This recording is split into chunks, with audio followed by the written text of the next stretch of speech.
I just got off a 2+ hour live stream taking a look at Torchlight Infinite, and I wanted to make a video for you guys really breaking down some of the key elements of the game, the things that I really love about it, and reasons why I think you should really try out the game. Plus, this video is sponsored by Torchlight Infinite. So first, let's talk about the heroes that you choose from, and I chose to play as Frostfire. In the first 2.5 hours, I got her to level 15, and to be honest with you, I absolutely loved the gameplay. I loved the skill progression, which is, it's deep. It's got a lot to it, and there's a lot to learn along the way, and a lot of ways for you to customize your character class based on skill improvements and skill buffs along the way.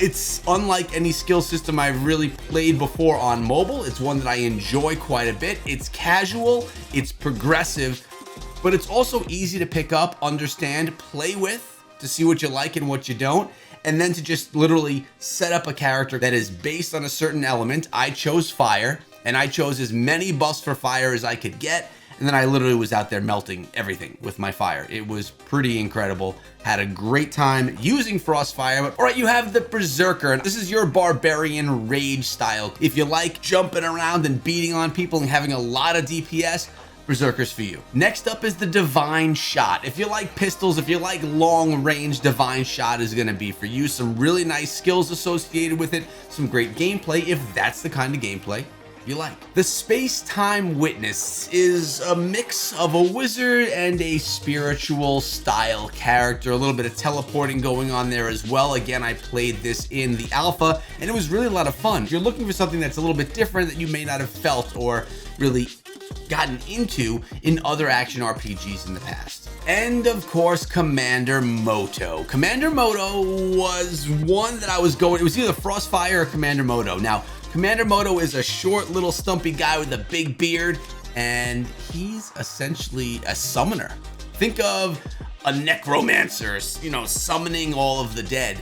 Commander Moto does the same thing, but he does it with robots, and he has this just army of robots that fight for and with him. I told you I got to level 15 with Frostfire. I gotta dive back in and use Commander Moto because he just looks like so much fun. And now during my live stream, a lot of people said that Commander Moto was the best hero inside of the game. Now, this is obviously an opinion piece, but we have to go take a look and see if what they say is true, in my opinion as well. Now, a few of the topics that I talked about on stream, I'm going to share with you guys here. Plus, if you want to watch the entire live stream, my progression from 0 to 15 and all the fun that we had, it is a video right now on the channel, Echo Gaming Diablo, and you can just take a look, watch it from start to finish if you want to go on that journey with me. Or maybe we'll do some future live streams as well. We do them on Twitch and here on the channel, and it's free to play. So why not use my link in the description of this video to give it a shot for free? It's in beta right now. You can get involved early on, and the development team,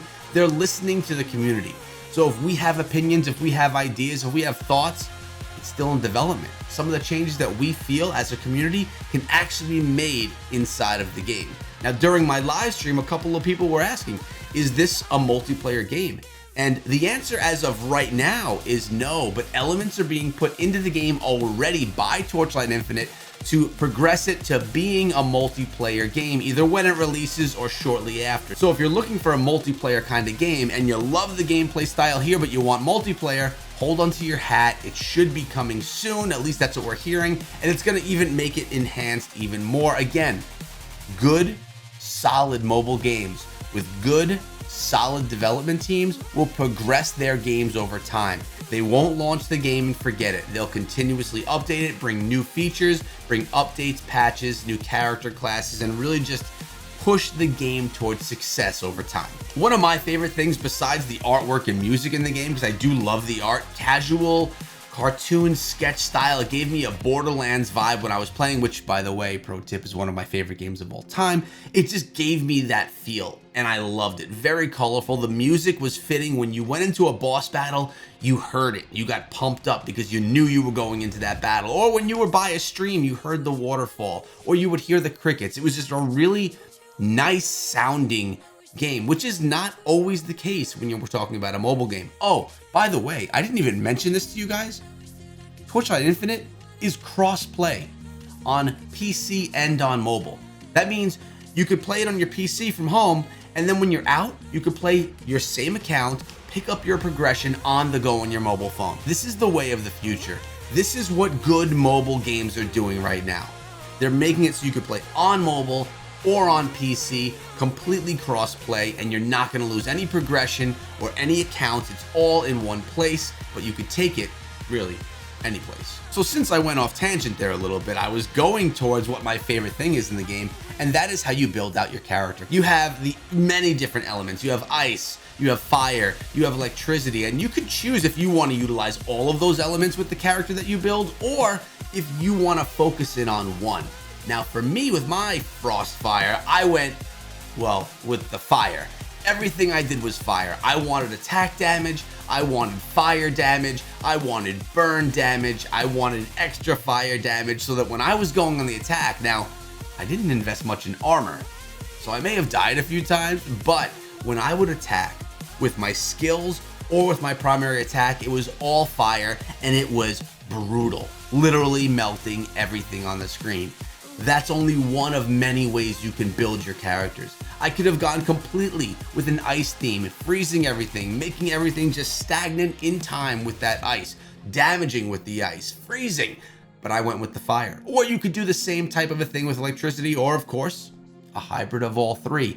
There is a lot of customization opportunity here because the skills aren't just simply unlock this skill and use it. It's unlock this skill, add other skills to accompany the skill, upgrade these elements of the skill, and you can really customize. I mean, there's got to be thousands of builds you can do for each character based on the skills that they have and they provide you with the upgrades that you can do for them. So, like I was saying, one of the favorite things that I have about the game is the ability to customize your character to something that you really like and that really fits you. Another thing, I was playing Frostfire. I could have made 2 Frostfire accounts. One that is completely based on fire and one that's completely based on ice. Or I could just switch them out on the first character and not have to grind 2. That's probably the smarter way to go. Either way, you can customize and it's fun. I want to remind you guys that you need to drop down in the description of this video, get involved with that link, get yourself into the beta. It's going live. You're going to want to be part of it. You're going to get to play it early. And if you love it, or when you love it, you're going to get to continue playing it and be considered an OG. So as I close out right now and kind of tie things up, overall, my impression of the game, 3 hours into it, plus thinking about the 15 to 20 hours I played of the alpha, which the game has changed since then, I really do like it. It's a refreshing, casual feel to an action RPG. It just feels fun and a little bit more relaxing, less intense, but it does have those intense elements. Maybe it's just how I feel when I play it, but it feels light, it feels natural, and it feels really well put together. This is not a game that was just slapped together with a simple idea and thrown out to the market. There's a lot of thought, a lot of development, and honestly, a lot of love put into Torchlight Infinite. The link is down below. Go give it a try. You guys, I think you're going to agree with me. I'll even pin a comment for you so you don't miss the opportunity. But that's it for today. That's my initial review of Torchlight Infinite. I hope you guys enjoy the game as well. Let me know in the comment section below, and I'll see you guys in my next video. Have a great day, and be good.